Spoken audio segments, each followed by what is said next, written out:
to change that. One big movement that's happening right now is the Farmers Producer Organization movement. We started with Belangadi Ulavan FPO and have expanded to 25 FPOs today.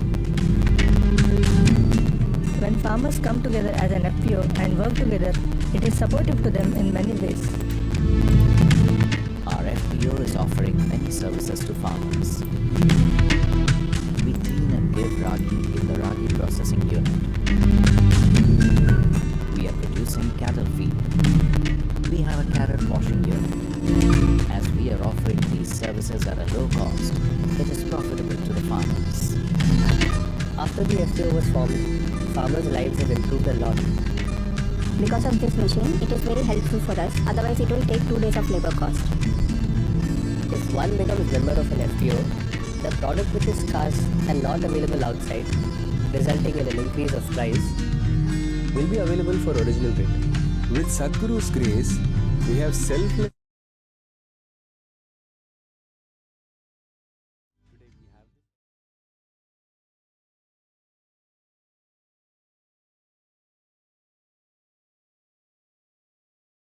Belangadi Ulavan FPO started with a turnover of 45,000 in the first year and has made a turnover of over 95 crores in the last 10 years. In the 24 FPOs that were started after that, in just 1 year, we have made turnover of 25 crore rupees. We have to make this happen.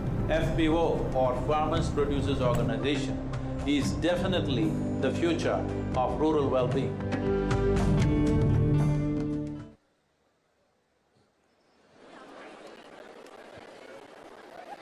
We're delighted to have amidst us over 1,700 farmers and their family members from Tamil Nadu and Karnataka.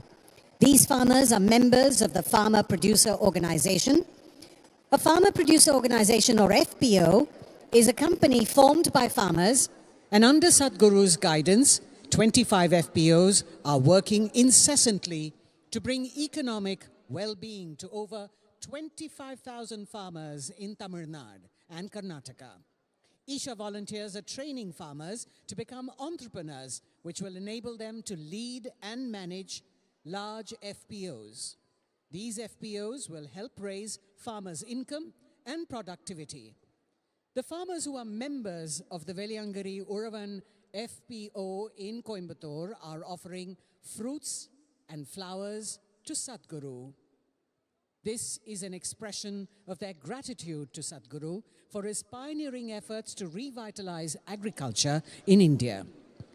The farmers also have with them the Best FPO Award that they received recently from the Confederation of Indian Industries at the FPO Summit in New Delhi, and are dedicating this award to Sadhguru.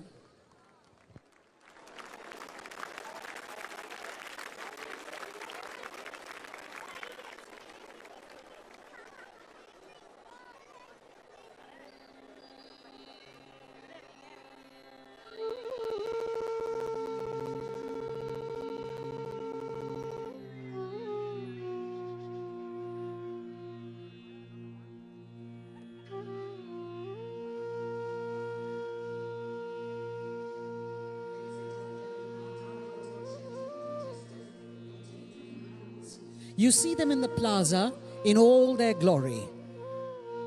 We're happy to present to you Kala, the resident bull of Isha Yoga Center, who's being honored by Sadhguru with a garland. In the pastoral culture of Tamil Nadu, bulls and cows are an integral part of people's livelihood. The Tamil people have a deep reverence and intimate relationship with them. Working members of the family in agricultural societies. and these are glorious animals. Give them a round of applause, ladies and gentlemen, our majestic native breed bulls.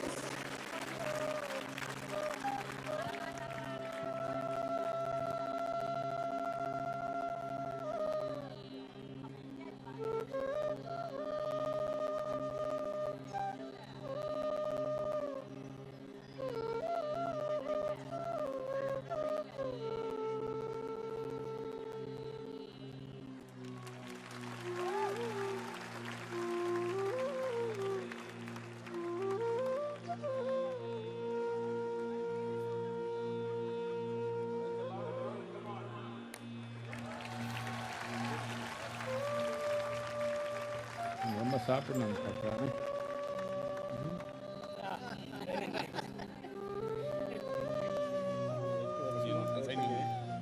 Soil test ஒரு இது ready பண்ணிக்கிறோம்.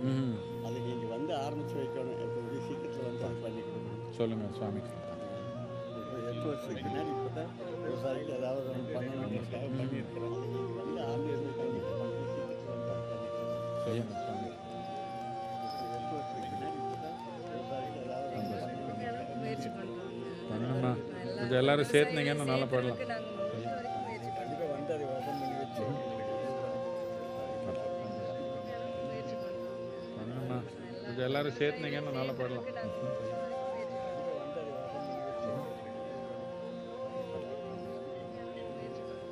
பண்ணணும்ண்ணா. கொஞ்சம் எல்லாரும் சேர்த்துனீங்கன்னா நல்லா போடலாம்.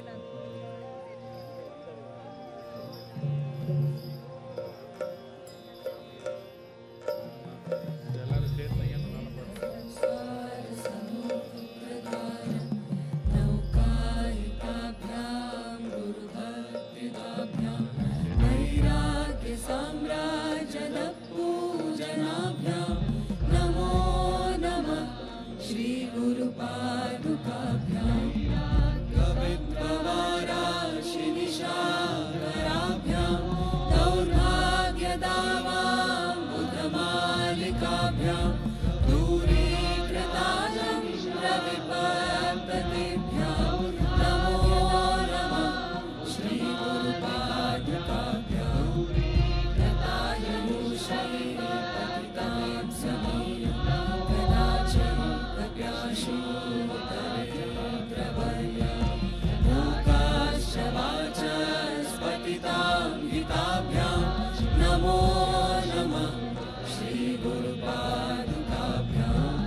श्रीपतितां समीयो कदाचित् तप्याशो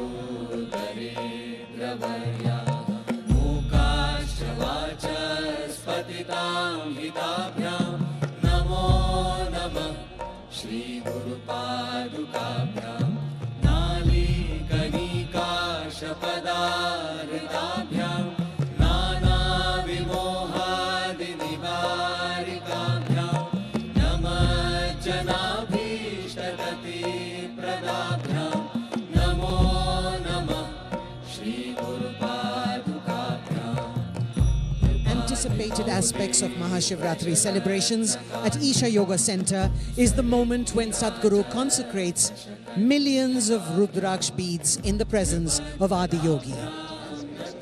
These 5 million Rudraksh beads will be offered to Shiva devotees across India as part of the Rudraksh Diksha, and also to devotees around the world in select countries. Under Sadhguru's guidance since 2018, Isha has been offering Rudraksh Diksha to make Adi Yogi's grace available to all. Over 11 million Rudraksh have been offered to people from all walks of life, religion and creed. Rudraksh literally means the teardrops of Shiva. In Sadhguru's words, Rudraksh Diksha is an opportunity for people to soak in Shiva's tears of ecstasy. After the consecration process, these Rudraksh beads will reach towns and cities near you across India, where you can receive the Diksha. But do remember that given the volume of requests that we have already received, it may take some time for them to reach your city or town. You can also register to gift one Rudraksh Diksha to a family member or friend. We hope that you can make use of this offering for your well-being and that of your loved ones. We hope that you can make use of this offering for your well-being and that of your loved ones.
Jaya Jaya Jaya Mahadeva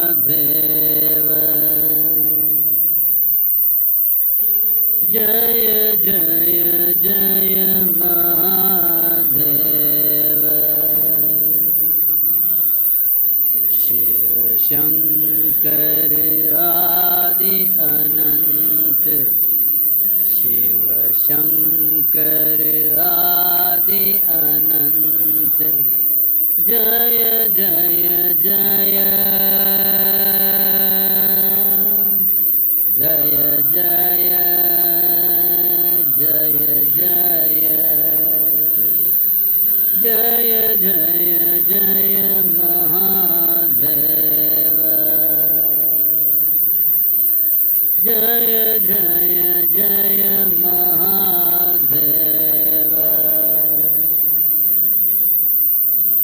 Namaskaram.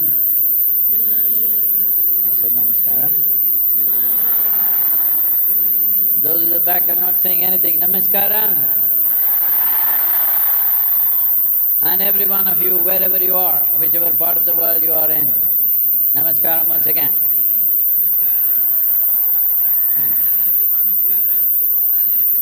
Today, as I said earlier, this is 30 years of this MahaShivRatri journey at Isha. And as I was saying earlier, in 1994, there were little over 70 people. We just had the same amount of crazy energy, but only one singer with 2 songs, over 75 years of age, the lady. Thanks to her, she is no more. And since then, an incredible amount of work that our volunteers have done to bring this MahaShivRatri to this place where millions and millions of people are today participating in many different ways and from many different places all over the world.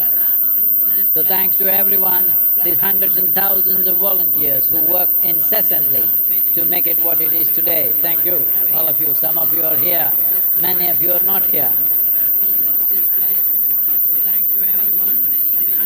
Above all, the grace of Mahadeva has been incessantly upon us. Without one misstep, we are going. Though a whole lot of people are trying to make us trip incessantly, they are also incessant. But without a single misstep, We've been going because this is not about us. This is about a possibility. What is that possibility? Here we are today, sitting in the ambience of Kashi. Kashi means a tower of light.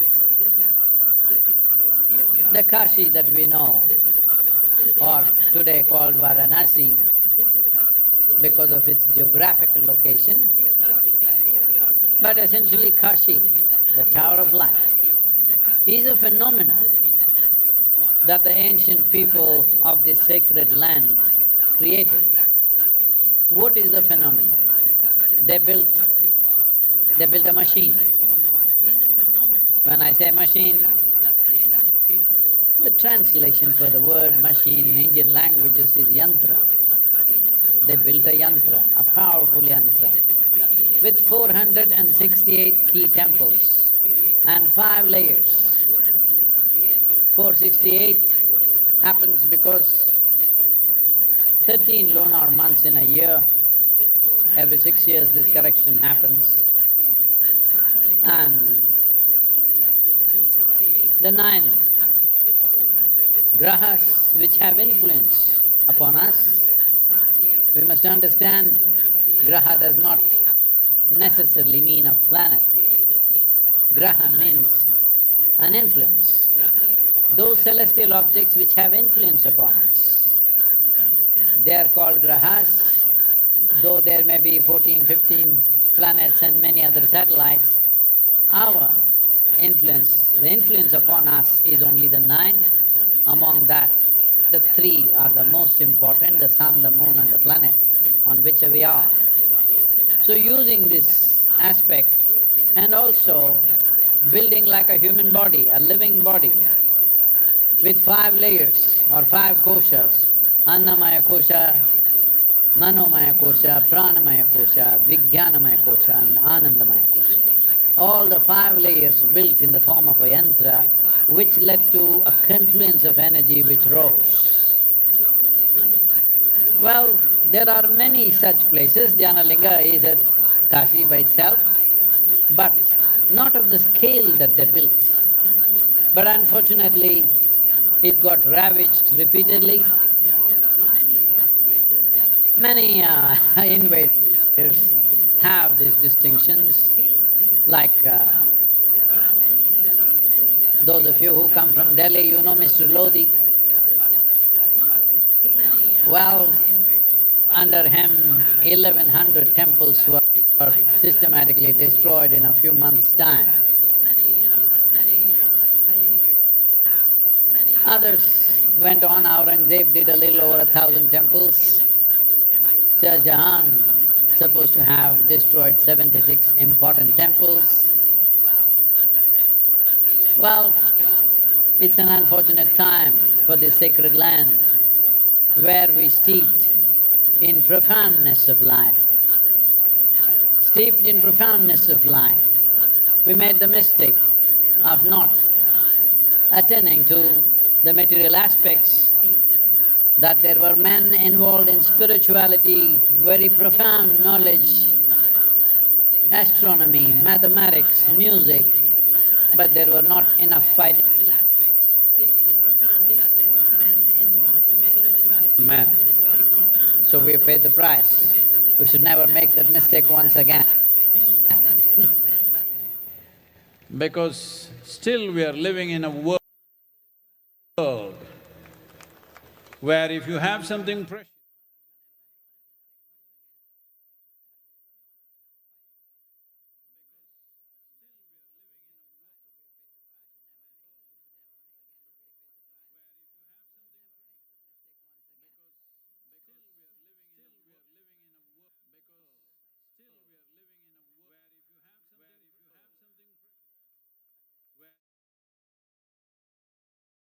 understand, whatever wonderful things may be in our hearts and minds, we must continuously strive to manifest them. But at the same time, when it comes to action, when it comes to doing something, we can only act in the reality of today's situation. If we miss this point, we'll pay a price. We paid a price in the past, we don't want to pay such price in the future. It is time to revive this civilization of great profundity and subtlety of life, where it's about transforming a human being. It's about raising a human being like a tower of light, rather than waiting for light to descend from elsewhere. This is the nature of this civilization. And this is the nature of the science that Adiyogi offered. Yoga is not about bringing gods down, it is about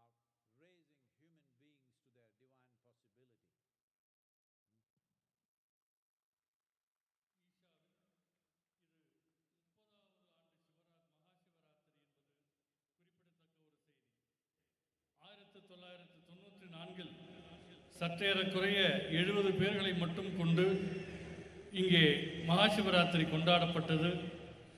சென்னையை சேர்ந்த ஒரு மூதாட்டி, அவரை சென்னை பாட்டி என்று அழைப்பார்கள். அவருக்கு இரண்டே பாடல்கள் தான் தெரியும்.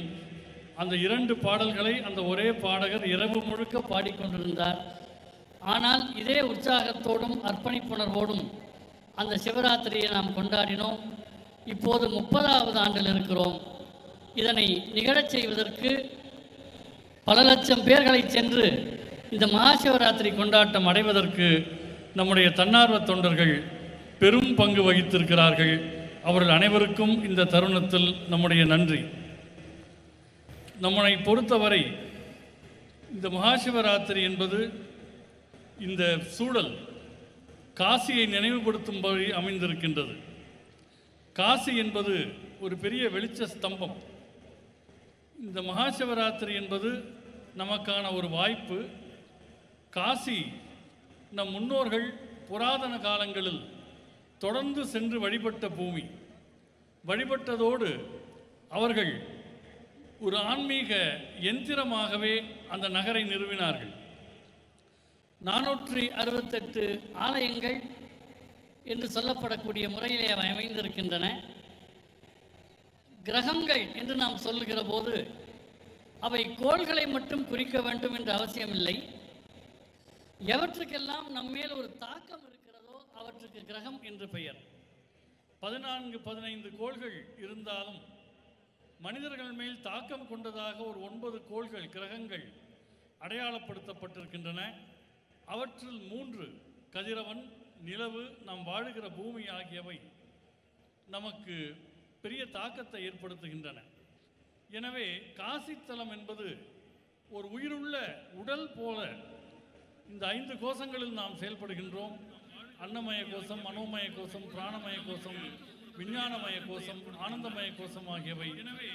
சொல்லப்போனால் அந்த தன்மையில் நம்முடைய தியானலிங்கம் கூட காசியை போன்றதுதான். ஆனால் அந்த அளவில் பார்க்கிற போது காசி இன்னும் பெரிதாக இருக்கிறது. துரதிருஷ்டவசமாக நிறைய கணிதம், விஞ்ஞானம், இசை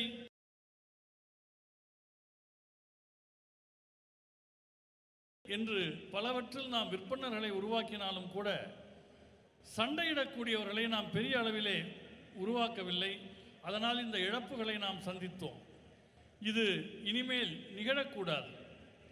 அத்தகைய படையெடுப்புகள் இல்லாத உலகம் என்பது நாம் எதிர்பார்க்கின்ற ஒன்று. நம்முடைய இலக்கு நாம் நினைவில் கொள்ள வேண்டும். Mark Twain, after having set his eyes upon Kashi, he said, Kashi is older than history, older than tradition, older even than legend, and looks twice as old as all of them put together.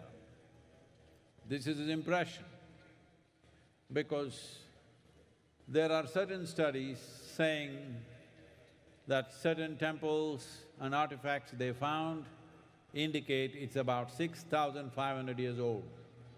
But now there are certain other people who have found a few things which says it's much, much older. But as far as the lore goes, Shiva himself, along with Parvati, came down because once he got married, When he was alone, he sat in the icy peaks of Himalayas, but once he had a woman with him. During winters, he was looking for better weather, so he came down to Kashi along with all his attendants and disciples. Agastya Muni, who we consider as the father of southern mysticism, in many ways what we are doing here is small extension to the great work that he has done. He when Adiyogi told Agastya Muni, you must leave Kashi and go south, beyond Vindhyas, Agastya Muni knew that he has to go, there's work to do, but he had lost his heart to Kashi. So he wrote one elaborate love poem to the city. I won't trouble you with the whole poem, you can find it somewhere. He said, alas, Kashi, oh Kashi, come again and glance at me. Nowhere on the face of this earth can the image of Kashi be. Can you believe this? Agastya Muni getting so romantic about a city. An ascetic, who can sleep anywhere, who can live anywhere, who can eat whatever comes his way. Even he fell in love with Kashi. Are you? Sleeping people, are you falling in love with Kashi? If you, all of you and many others wherever you are, if you give me the needed resources in the next 15 years' time, we'll build a Kashi in every major city in this country. Kashi does not mean exactly the same city, but the same possibility. Everywhere the possibility should be there, that human beings should find a space where they're naturally uplifted. So people went to live in Kashi, people went to die in Kashi, people went to attain enlightenment in Kashi, many things. Because Kashi indicated human upliftment. Upliftment not in terms of eating better, living better, but being better, being in a phenomenal way. The greatest sages and saints and scholars and every kind of knowledge was there. People say Nalanda University was just a drop that fell out of Kashi. காசியினுடைய தன்மையில் காசி பற்றி அறிந்து கொண்ட mark Twain என்ன சொன்னார் என்றால், காசி வரலாற்றை விட பழமையானது, மரபுகளை விட பழமையானது, புராணங்களை விடவும் பழமையானது என்று சொன்னார். பழைய ஆலயங்களை ஆய்வு செய்யக்கூடிய சிலர் தங்கள் ஆராய்ச்சியில் காசி 6500 ஆண்டுகளுக்கு முன்னது என்று கண்டறிந்து சொன்னார்கள். ஆனால் இன்னொரு பிரிவினர் அதைவிட பல 100 ஆண்டுகள் மூத்தது என்று தங்களுடைய ஆய்விலே சொல்லியிருக்கிறார்கள். புராணப்படி பார்த்தால் சிவன் பார்வதியை மணந்த பிறகு அதுவரையில் இமயமலையில் இருந்தார், தனியாக இருந்தார், தவம் புரிந்து கொண்டிருந்தார். ஆனால் அவர் வாழ்க்கைக்குள்ளே ஒரு பெண் வந்த பிறகு குளிர்காலங்களில் இன்னும் உகந்த ஒரு சீதோஷ்ணம் கொண்ட நிலப்பரப்பை தேடி அவர் காசிக்கு வந்தார் என்று சொல்லப்படுகிறது. காசிக்கு அவர் வந்தபோது அவருக்கு துணையாக அவருடைய கணங்கள், அவருடைய சீடர்கள் என எல்லோருமே உடன் வந்தார்கள். அவர்களில் அகஸ்திய முனிவரை பார்த்து, நீ விந்திய மலைக்கு தெற்கே போக வேண்டும் என்று சிவன் ஆணை பிறப்பித்தார். தான் செல்ல வேண்டும் என்று அகஸ்தியர் உணர்ந்திருந்தார். ஆனால் அவருக்கு காசி மீது ஒரு உணர்வு பூர்வமான பிணைப்பு ஏற்பட்டு விட்டது. அதன் காரணமாக காசியை பற்றி ஒரு மிக நீண்ட கவிதை ஒன்றை எழுதினார். அதிலிருந்து ஒரு 2 வரிகளை சொல்ல வேண்டும் என்றால், அடடா காசி, காசி நகரமே, மீண்டும் ஒரு முறை என்னிடம் வந்து நீ முகம் காட்ட மாட்டாயா? இந்த உலகில் எந்த பகுதியிலும் உன் முகத்தை, உனக்கு நிகரான ஒரு முகத்தை காண இயலாதே என்று பொருள்படும் விதமாக ஒரு நீண்ட கவிதையை எழுதினார். நீங்கள் நினைத்து பாருங்கள், எல்லாவற்றையும் துறந்த ஒரு துறவி, ஒரு ஞானி, எங்கு வேண்டுமானாலும் படுத்துறங்குவார், எதை வேண்டுமானாலும் சாப்பிடுவார். அவருக்கு காசியின் மேல் அப்படி ஒரு உணர்வுபூர்வமான பிணைப்பு ஏற்பட்டதென்றால் உங்களுக்கும் அது கண்டிப்பாக ஏற்பட வேண்டும். இந்த உலகின் எந்த மூலையில் இருப்பவர்களுக்கும் அது ஏற்பட வேண்டும். நீங்கள் எனக்கு போதிய வளங்களை கொடுப்பீர்கள் என்று சொன்னால் இன்னும் ஒரு 15 ஆண்டுகளுக்குள்ளாக நம் பாரத தேசத்தின் முக்கிய நகரங்கள் அனைத்திலேயும் நாம் ஒரு காசியை உருவாக்கிவிட முடியும் என்று நான் உறுதியாக கூறுகிறேன். ஏனென்றால் காசி என்பது ஒரு நகரை மட்டும் குறிப்பதல்ல, அது ஒரு வாய்ப்பினை குறிப்பது.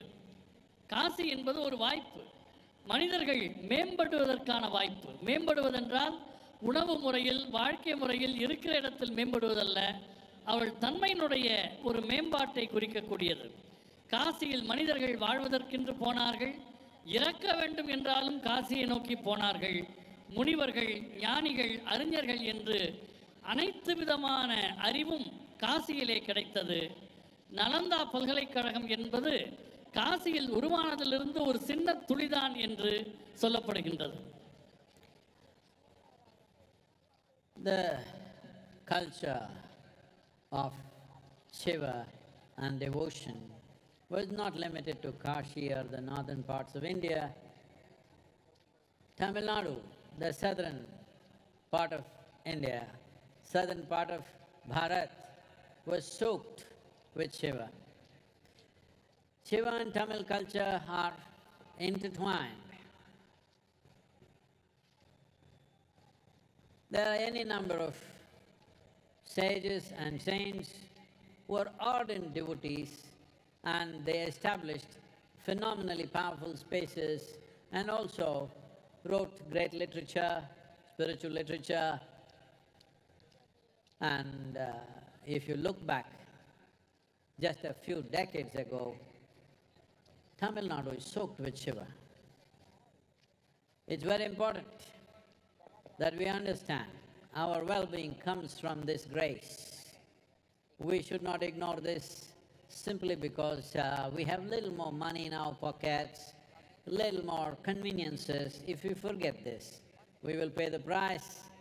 Manikya Vasagar, a great sage, a Tamil sage, said, Tannaadudiya Shivane Potri, Ennatvarkum Iraiva Potri. Praise to the Lord of Shiva of the South. He's saying Shiva of the South. Praise to the Lord of all. Shiva is Lord to all, but he is of the South. This is what he is saying. So there is such pride and devotion about Shiva and many aspects of Shiva, because this is not just a land of devotees. This is a land which is mixed with science and devotion. The same sages were mystics, they were devotees, they were mathematicians, they were musicians, they were scientists. Because knowledge and self-knowledge were not discriminated. Nobody was foolish enough to think just knowing how to handle the outside will make our life good. People were wise enough to know that as we handle the outside, we need to learn to handle the inward journey also. Otherwise, we'll have everything and we'll have nothing. In many ways, modern societies are moving in this direction, that homes are full of goods. Family houses look like warehouses. Everything that they can buy and they've piled it up. But experientially, people are feeling empty, people are feeling lonely, people are feeling lost. People need variety of assistance. These days, a lot of chemical assistance. To be healthful, you need chemicals.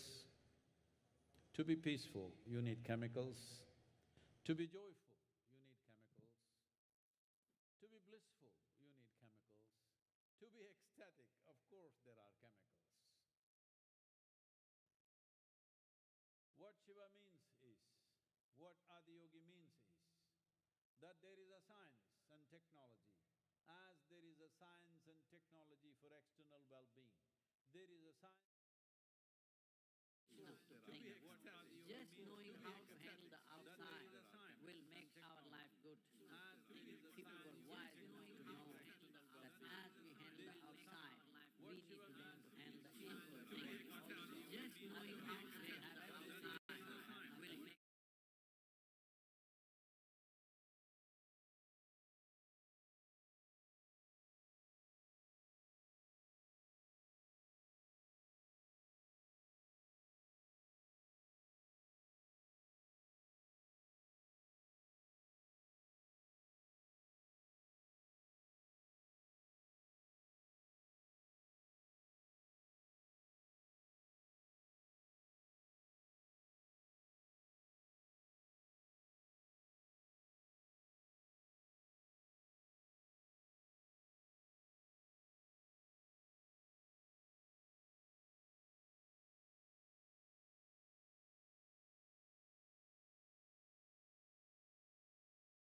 because he made one half of himself into a woman. Nowhere else, in any culture or civilization, is there such a God who made a woman part of himself. There is no place for a woman in heaven, wherever you go, because it's all man's dream. This is the only place. In yoga, there is Ida Pingala on equal terms. There is Shiva Shakti on equal terms. This is important, not just for you, for the future of the world, for this world to be fair and sensible. It is important we understand the principle of Shiva and Shakti. We recognize the balanced, equanimous approach of yoga and Adiyogi, the science of yoga, because this is what will empower a human being irrespective of one's gender. சிவபக்தி என்பது காசியுடனோ அல்லது வடநாட்டுடனோ நின்றுவிட்டது என்று சொல்ல முடியாது. தென்னிந்தியாவில், குறிப்பாக நம்முடைய தமிழ்நாடு சிவபக்தியிலே மூழ்கி திளைத்த ஒரு மாநிலமாக இருக்கிறது. தமிழ் பண்பாட்டையும் சிவபக்தியையும் தனித்தனியாக பிரித்துவிட முடியாது என்கிற அளவிற்கு இங்கே பல ஞானிகள் பல சக்திமிக்க ஸ்தலங்களை உருவாக்கினார்கள், ஆன்மீக இலக்கியங்களை படைத்தார்கள். சொல்லப்போனால் சில 10 ஆண்டுகளுக்கு முன்னர் கூட தமிழ்நாடு சிவபக்தியிலே திளைத்த ஒரு அருமையான தலமாக இருந்தது. காரணம், நம் நன்மை என்பது புறவாழ்வு பொறுத்தது மட்டுமல்ல. பணம் வந்து விட்டது, வசதி வந்து விட்டது என்பதற்காக அந்த புராதன தன்மையை நாம் புறக்கணித்து விடக்கூடாது. ஏற்கனவே அப்படி புறக்கணித்து விட்டால் அதற்கான விலையை நாம் தர வேண்டியிருக்கும். மாணிக்கவாசகர் என்கிற அருளாளர் மிக அருமையாக சிவனை பற்றி சொன்னார். தென்னாடுடைய சிவனையை போற்றி, எந்நாட்டவர்க்கும் இறைவா போற்றி என்று சொன்னார். சிவன் தென்னாட்டுக்கு உரியவன் என்றாலும் அவன் எந்நாட்டுக்கும் இறைவன் என்று சொல்லக்கூடிய பெருமித உணர்வும் பக்தி உணர்வும் அதில் வெளிப்பட்ட ஒரு தன்மையை நாம் பார்க்கிறோம். சிவன் குறித்தும் சிவனுடைய தன்மைகள் குறித்தும் அவர்களுக்கு ஒரு மிகுந்த ஈடுபாடு இருந்தது. இந்த நாட்டில்தான் ஆன்மீகவாதிகள், ஞானிகள் ஒரு பக்கம் பக்தர்களாக இருந்தார்கள், ஒரு பக்கம் கணித மேதைகளாக இருந்தார்கள், ஒரு பக்கம் இசை வல்லுநர்களாக இருந்தார்கள், இன்னொரு பக்கம் விஞ்ஞானிகளாக இருந்தார்கள். அவருடைய அறிதல் என்பது வெளி உலகை அறிவது மட்டும் அறிவு என்று பலர் நினைக்கிற போது உள்தன்மையை அறிவதுதான் உண்மையான அறிவு என்பதை அவர்கள் உணர்ந்தார்கள். உள்தன்மையை நாம் உணராமல் போவோம் என்று சொன்னால் எல்லாம் இருந்தாலும் கூட எதுவுமே இல்லை என்கிற ஒரு நிலை வந்துவிடும். இன்றைய வீடுகளை பார்ப்பீர்களே ஆனால் ஏகப்பட்ட நவீன சாதனங்களில் வீடுகள் நிறைந்து கிடக்கின்றன. ஒரு வீட்டை பார்த்தால் அது ஏதோ பொருள்கள் வைக்கிற கிடங்கு மாதிரி இருக்கிறது. ஆனால் அங்கு வீட்டில் வசிக்கிற மனிதர்களை பார்த்தால் அவர்கள் தனிமையில் இருக்கிறார்கள், வெறுமையில் இருக்கிறார்கள், அவர்கள் ஒரு வெற்றிடத்தை உணர்ந்து கொண்டிருக்கிறார்கள். எல்லாவற்றுக்கும் அவர்களுக்கு ரசாயன உதவி தேவைப்படுகிறது. உடல் நலனுக்கு ரசாயனம் தேவைப்படுகிறது, அமைதியாயிருக்க ரசாயனம் தேவைப்படுகிறது, மகிழ்ச்சிக்கு, ஆனந்தத்துக்கு, ஏன் பரவசம் அடைவதற்கு கூட அவர்கள் நிச்சயமாக இந்த ரசாயனங்களில் தான் தேடுகிறார்கள். ஆதியோகி என்கிற அம்சம் என்ன சொல்கிறது என்றால், வெளி நிலையை கையாள்வதற்கு உங்களுக்கு எப்படி சில நுட்பங்கள் இருக்கிறதோ அதுபோல் உள்நிலையிலும் உங்கள் அனுபவத்தன்மையை பொறுத்து அதை நல்ல முறையிலே கையாள வேண்டும் என்று அவர்கள் ஆதியோகியை நமக்கு உணர்த்துகிறார். அவர் காட்டக்கூடிய அம்சம் என்னவென்றால், கவலையில், அச்சத்தில், மன அழுத்தத்தில் வாழக்கூடிய இந்த தலைமுறை சிவனுடைய ஆதியோகி வழங்கியிருக்கக்கூடிய அந்த கொடைகளை நினைவில் கொள்ள வேண்டும். சொல்லப்போனால் இதுவரை மனித வரலாற்றிலேயே நாம் பார்ப்போம் என்று சொன்னால், இப்போது நமக்கு இருக்கக்கூடிய வசதிகள் இதுவரையில் எந்த ஒரு சமூகத்துக்கும் இருந்ததே கிடையாது. குறிப்பாக பெண்கள் இருக்கிறார்கள். இன்று சர்வதேச பெண்கள் தினம் என்பதனால் இதை நான் சொல்லுகிறேன். பெண்களுக்கு இன்று தரப்பட்டிருக்கிற வசதிகள் மிக மிக அதிகம். பழைய காலங்களில் நீங்கள் பார்ப்பீர்களேயானால் அன்றாடம் ஒரு நாள் முழுக்க ஒரு விலங்கு போல் வேலை செய்து கொண்டிருக்க வேண்டும், குழந்தைகளை பெற்று கொடுத்து கொண்டே இருக்க வேண்டும். ஆனால் இப்போது பெண்களுக்கு தேர்ந்தெடுக்கக்கூடிய உரிமை இருக்கிறது. பெண்களுக்கு நான் குறிப்பாக சொல்லுகிறேன், இது மன அழுத்தத்திற்கான நேரம் அல்ல, புகார்களுக்கான நேரம் அல்ல, கொண்டாட்டத்திற்கான நேரம். இந்த சர்வதேச பெண்கள் தினத்தை நீங்கள் ஒரு மிகச்சிறந்த ஆடவனுடன் இன்று கொண்டாடுகிறீர்கள். அவர்தான் ஆதி யோகி. அவரை ஏன் மிகச்சிறந்த ஆடவர் என்று சொல்கிறோம் என்றால், தன்னில் ஒரு பாதியை பெண்ணுக்கு தந்து பெண்ணுக்கு சமோரிமை தந்தவராக ஆதியோகி இருக்கிறார். வேறு எந்த மதங்களிலும் நீங்கள் இதை காண முடியாது. நம்முடைய இந்த சமயத்தில் யோக கலையில் இடகலை பிங்கலை என்றும் சிவன் சக்தி என்றும் சமமான ஒரு தன்மையில் இருவருக்கும் ஒரு இடம் தரப்பட்டிருக்கிறது. இது மிக மிக முக்கியமானது. இது நமக்கு மட்டுமல்ல, உலகின் எதிர்காலத்திலேயும் ஒரு நீதி மிக்க சமத்துவம் மிக்க உலகம் வர வேண்டுமேயானால் இந்த யோகக்கலை நமக்கு உணர்த்தக்கூடிய ஆண் பெண் சமநிலை சமச்சீர்மை என்பது மிக மிக முக்கியமாக உணரப்பட வேண்டும்.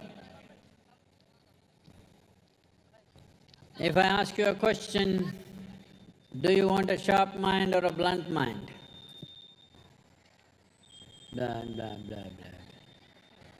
Say it sharply, huh?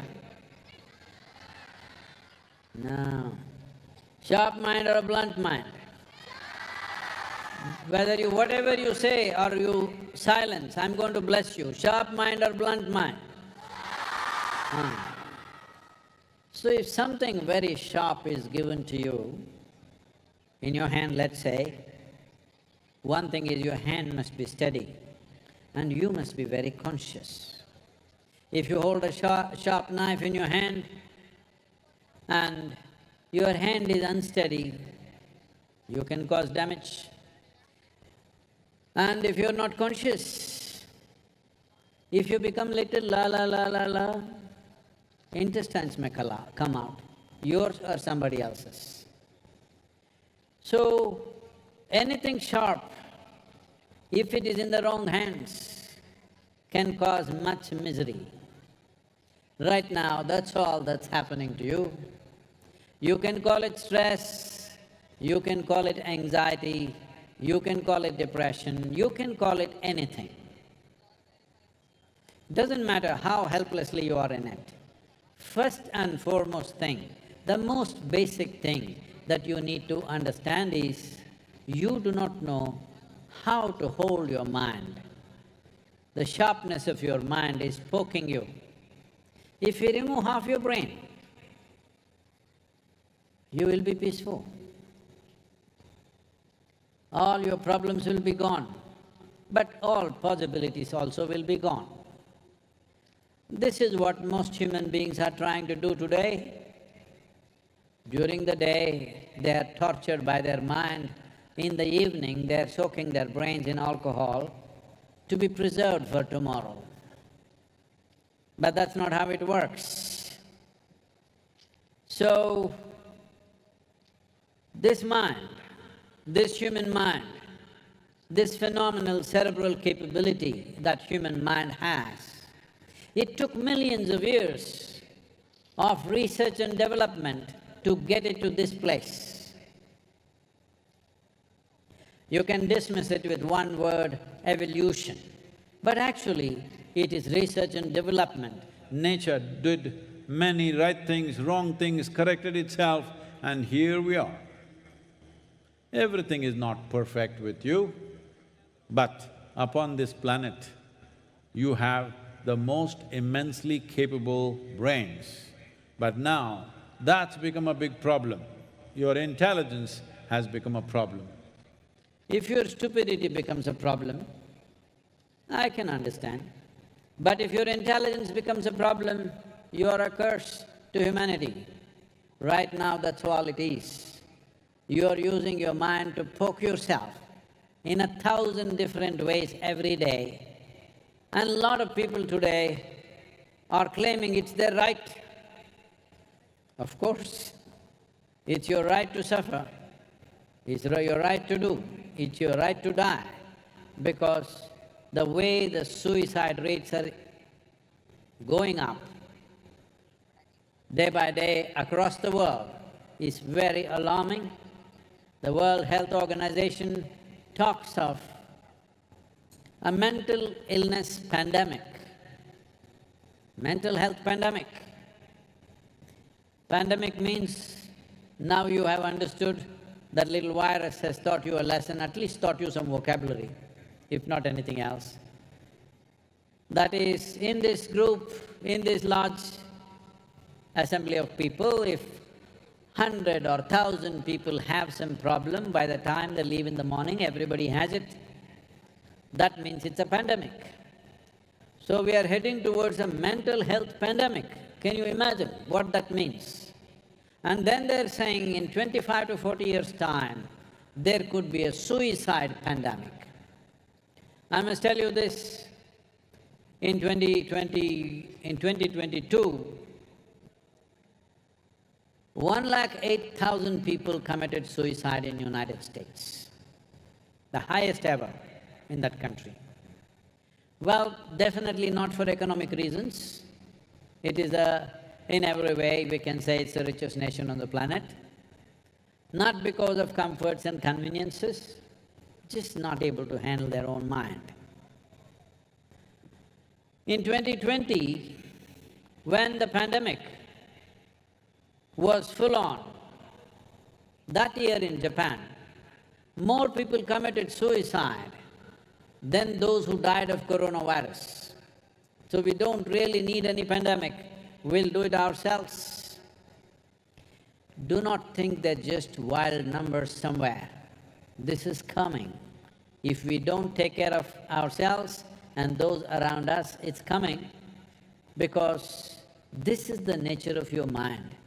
As your survival instinct goes down, if you do not consciously attend to this will go crazy. In the next 15 to 20 years, it's possible almost everywhere in the world, there will be free basic income for everyone. That means bread is free. That means survival is taken care of. So a lot of scientists are estimating when survival gets taken care of, that people don't have to work for a living, then they say at least 40% of the people may become alcoholics or drug addicts. Another 20 to 25% could become mentally ill. And 20%, 15 to 20% may do tremendous things, wonderful things, because there is no concern for bread. And another 15 to 20%, somewhere between 12 to 20%, could commit suicide. Between 2045 to 2055, I'm telling you, these are things which are spoken by responsible scientists. It is just that it's not out in the news because there is no absolute to this, but we are heading in this direction. They are saying between 2045 to 2055, 20% of the world's population could commit suicide. Why on a day like this am I talking about suicide? It's simply because that's one thing that should not happen, because that's one thing that we cannot recreate. Life is one thing that we cannot recreate, we have no business to take it. But if your mind turns against you, once your mind turns against you, you will see death seems much better than life. This is the nature of your mind.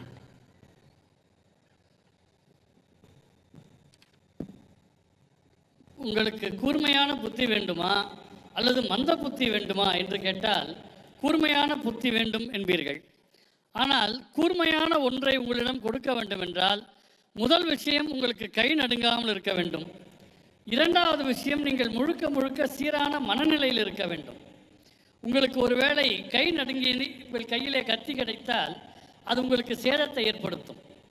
நீங்கள் சீரான மனநிலையில் இல்லை என்று வைத்துக் கொள்ளுங்கள், குடல் வெளியே வந்துவிடும். அது உங்கள் குடலாகவும் இருக்கலாம் அல்லது வேறொரு குடலாகவும் இருக்கலாம். இப்போது இந்த நாட்டில், இந்த உலகத்தில் இதுதான் நடக்கிறது. மன அழுத்தம், பதட்டம், மனச்சோர்வு என்று நீங்கள் என்ன பெயர் வேண்டுமானாலும் அதற்கு வைத்துக் கொள்ளுங்கள். உண்மை என்னவென்றால் உங்கள் மனதை உங்களுக்கு கையாள தெரியவில்லை. உங்கள் மூளையில் பாதியை அகற்றிவிட்டால் இந்த அவதி போய்விடும். உண்மையாக கூட அது இருக்கலாம்.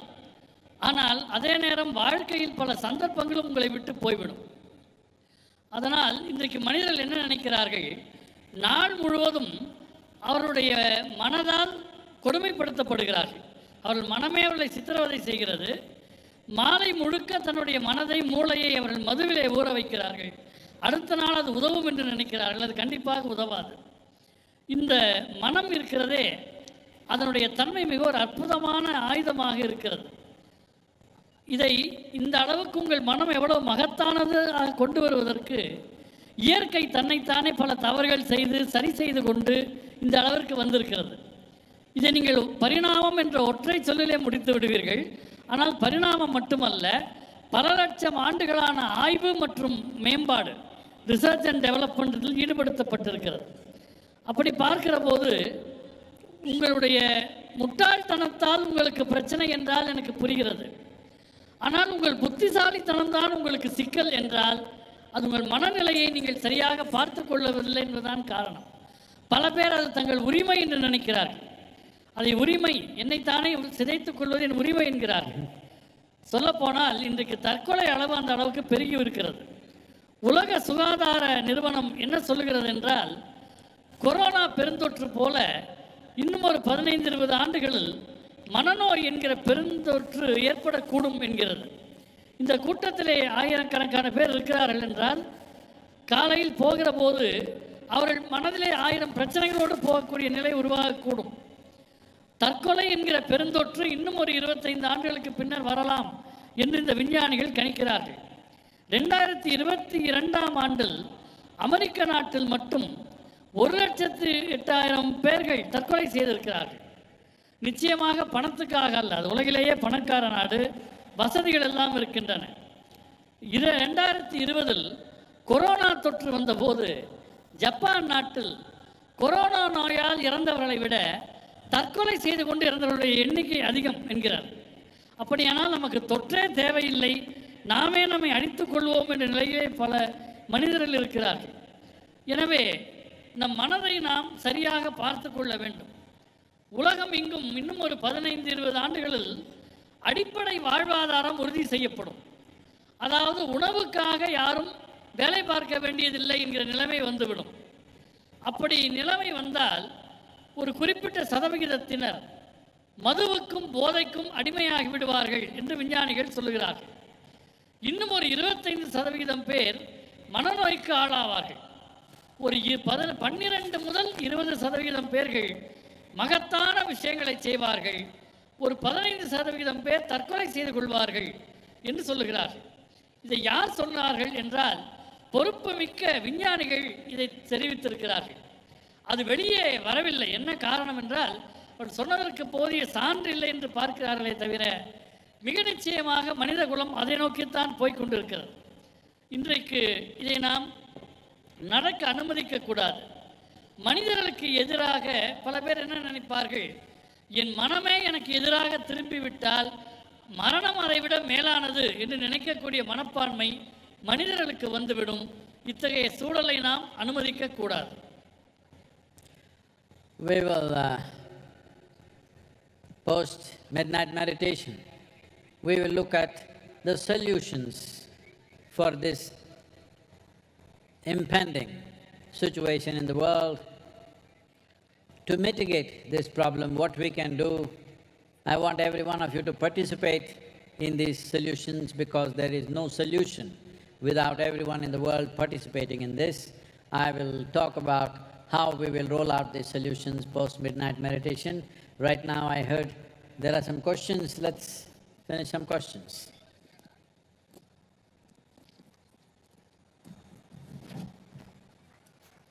Namaskaram, Sadhguru. I'm at your 11 o'clock. My name is Sai Rakesh. Sadhguru, you said that it's important to keep the spine erect on MahaShivRatri, but I haven't come across this in any scriptures. So where is this coming from? Oh, from my spine.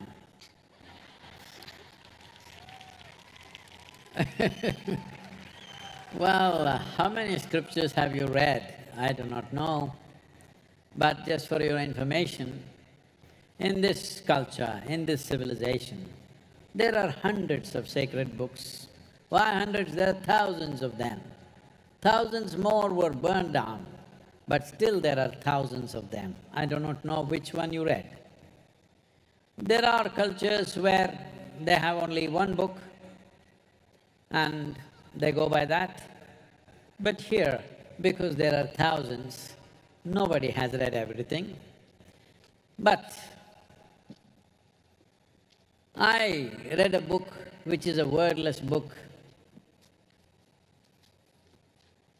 which is within me. And because of this, instead of becoming educated, I chose to become enlightened. But what you want to become is always your choice, of course. But whatever may be written in the books, there is no book in the universe which contains everything. It cannot be. But whatever may be written there, how each individual perceives it and what falls out of it for them is very different. I hope it's okay, I'll tell you a little story. Can I tell you a little story? No, I'm asking because many of you little babies, if I say once upon a time, you think it's bedtime. Today there is no bedtime, do you understand?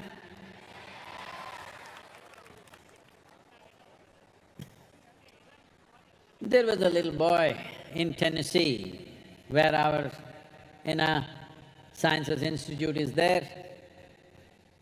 An 8-year-old boy, he was sent from this small town in Tennessee, in rural Tennessee, to a good school, a boarding school in East Coast, and he came back for summer vacations.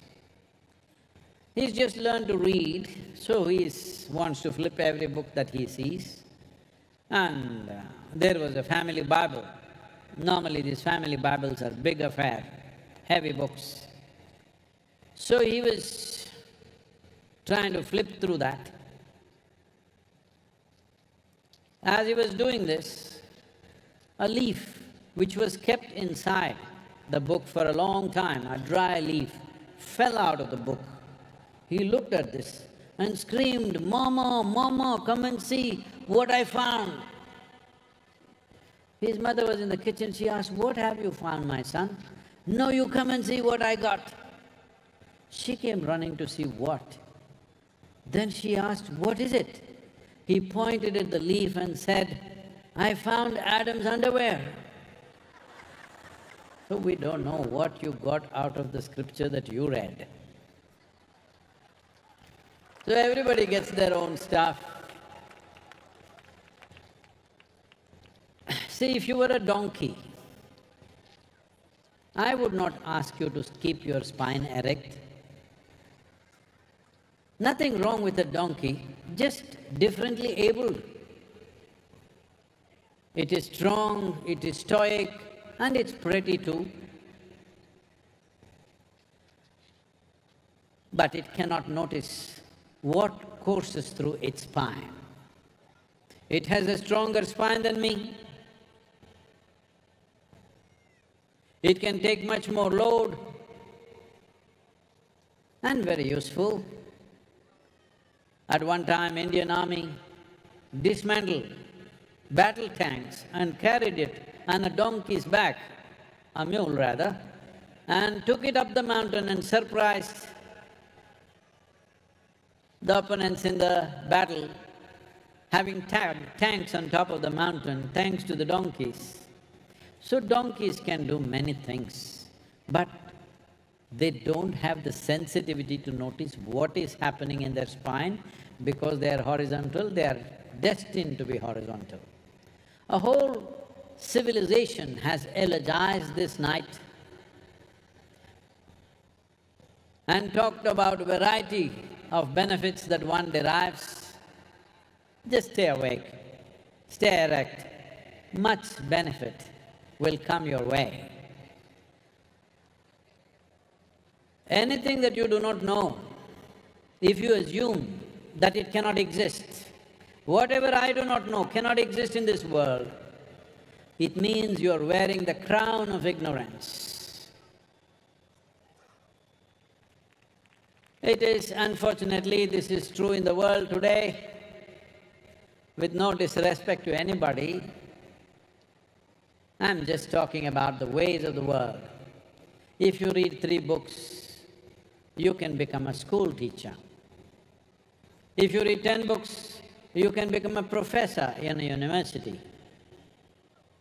If you read just 1 book, you can become an agent of God.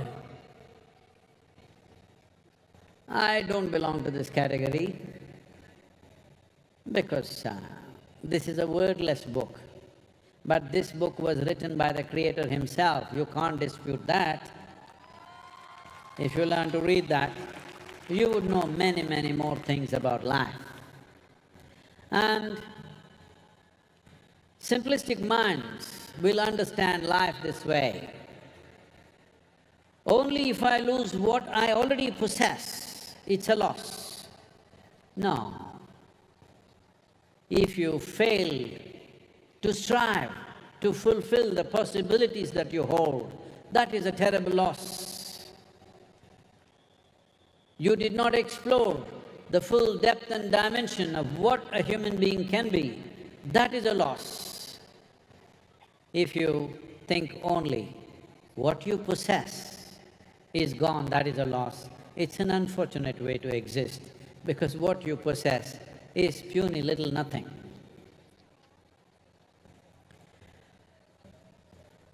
Well, you might have read scriptures, but you may have evolutionary issues. But even if you have evolutionary issues of keeping your spine erect, today I am telling you, strive to stay awake and erect. In spite of all its virtues, don't be a donkey today.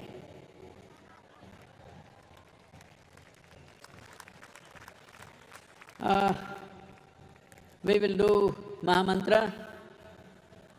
Please, you can keep your eyes open, but if you can cross your legs, that's good. If you can hold Yoga Mudra, hold it. If you do not know, just keep it in such a way that the palms are facing upward.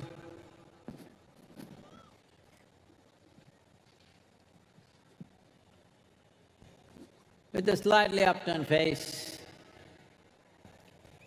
see if you can keep a mild focus between your eyebrows, or just gaze at the forehead of Adiyogi with the partially open eyes. Gaze at the vibhuti or the forehead of Adiyogi. உள்ளங்கை மேல்முக்கமா வச்சு கண்ணை பாதி திறந்து ஆதியோகி என்ன விபூதி புருவமத்தி இந்த நெத்தியில பார்க்கலாம். ஆதியோகி நெத்தி விபூதி இருக்குது இல்லையா, அங்கே பார்க்குற மாதிரி அப்படியே ஒரு அசைவில்லாத ஒரு பார்வை வச்சு உட்காந்துக்கலாம். A steady gaze, an unwavering gaze. Hold an unwavering gaze at Adiyogi's forehead.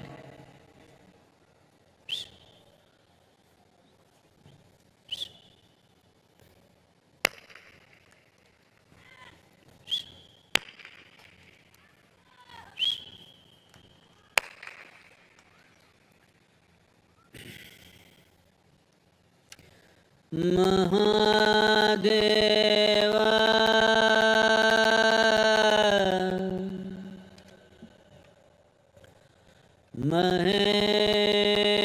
Maheshwara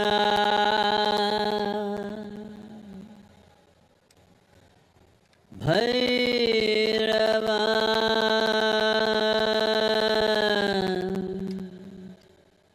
Shri Shambhava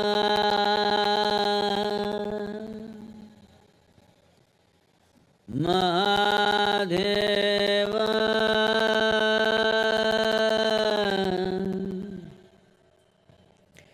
Maheshwara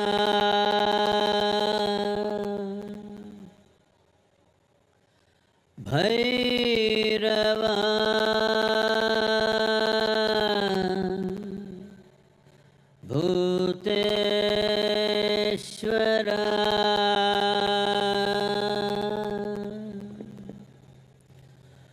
Mahadeva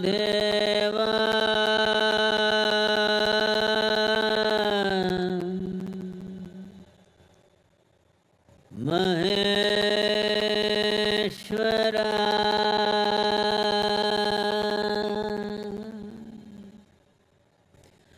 Bhairava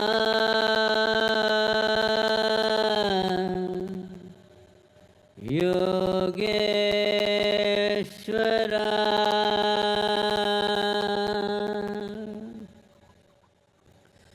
Mahadeva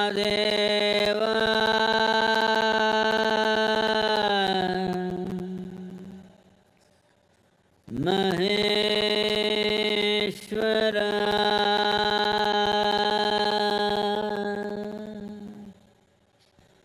Bhairava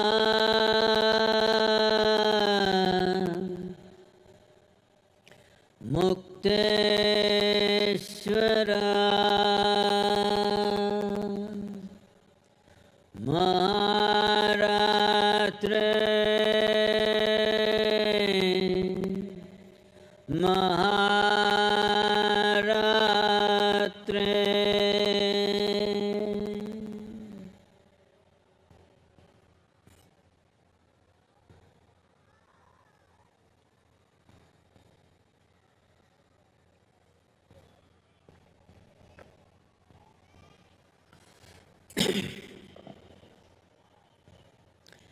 At this midnight hour, in this cascade of grace, which we call as the Velangiri Mountains, where Adiyogi himself spent over 3 months, many sages and saints lived and attained here. Above all, the sacred Guru, my Guru, left his body upon this mountain. So this is not a mountain for us, this is a temple, a living temple. So this cascade of grace, Adiyogi here, all of you intensely focused on this great night. We will chant Mahamantra, get the pronunciation right, and say it intensely as you can. Say it after me, don't say it with me. Om Namah Shivaya.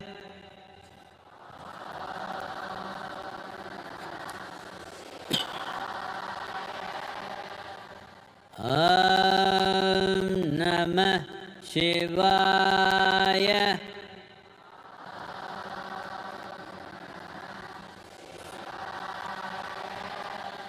Om Namah Shivaya.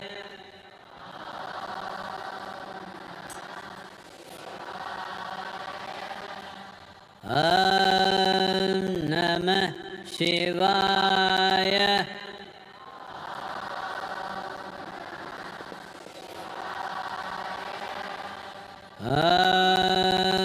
Namah Shivaya.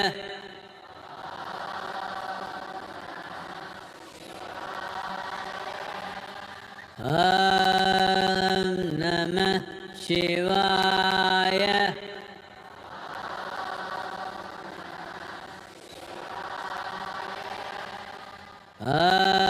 Om Namah Shivaya.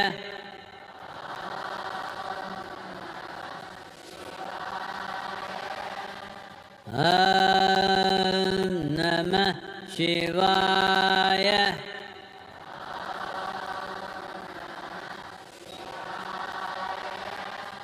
Om Namah Shivaya.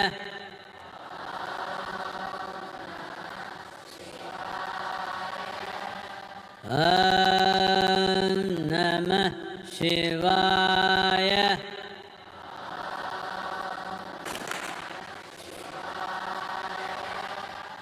Om Namah Shivaya.